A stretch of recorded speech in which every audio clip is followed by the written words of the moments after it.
Hello all. Hope you have completed the previous files and completed your notes till now.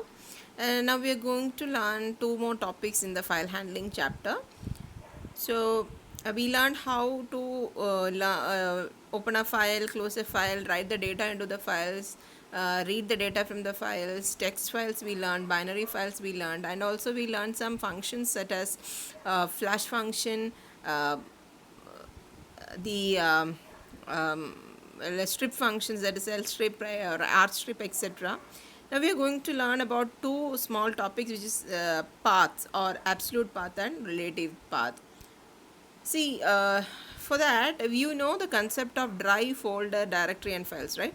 In our system, there are so many drives that we have divided. The memory is divided into drives. System files, everything is in C drive.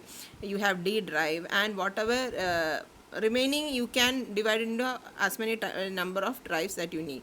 Similarly, there is one drive for the removable storage. Maybe it is CD-ROM, or you may have it as a pen drive. So all these are drives actually, and uh, we have so many files or so many folders inside that.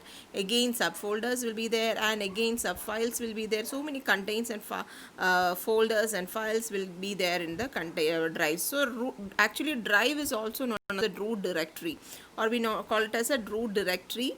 And the files are the actual data containers, or whatever we write in is actually in the files.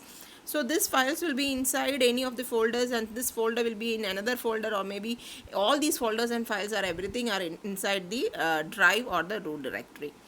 So this is a hierarchy of a file drive, which means that from the drive, inside the drive you have 4 folders there. Again, inside the folder you have subfolders, and again in the subfolders you may have data or may not have data. In here this picture shows that it is having C drive is having 4 folders, and the first folder sales is having 2 folders, that is 2018 and 2019, and it is having the 2018 folder is having a revenue file, 2019 is having a sheet file. So this is a hierarchy of a file system, and C will be always known as a root directory or root node. So what do you call the absolute path? See, in the case of the sheet.xls is a file inside the subfolder 2019. So the path from the step taken from the root node to reach the actual file is the actual path. So from C it goes to sales goes to 2019, and again goes to sheet.xls. So this is known as the absolute path.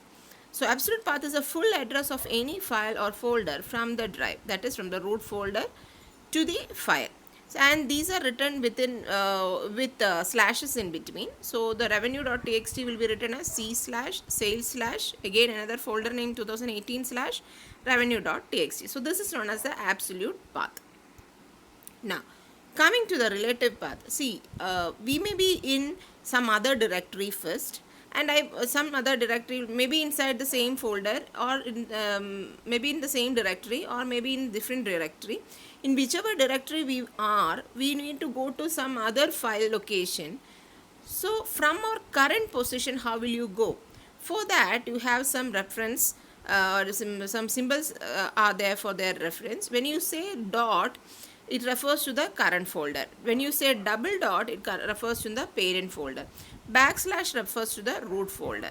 So you can see an example here. If I want to go to sheet.xls, and you are working in, or you are inside the folder sales, you can just do a dot slash 2019 slash sheet.xls. You need not write the whole path name from C to sheet.xls. You can just give a dot.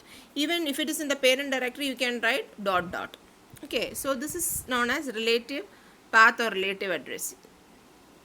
And this relative path for secondary underscore a.xls, your current file directory is in Delhi.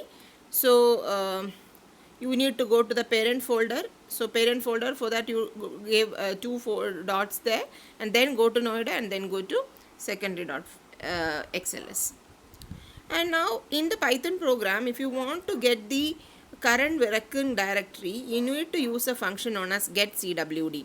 So getCwd function will give you the current working directory, and for that you need the help of a module known as OS. So os.getCwd will give you the current working directory. Okay. So that current working directory is copied to the variable pwd, and that will be printed. So this is how a working directory is being taken in a Python program. So that comes to the end of file handling.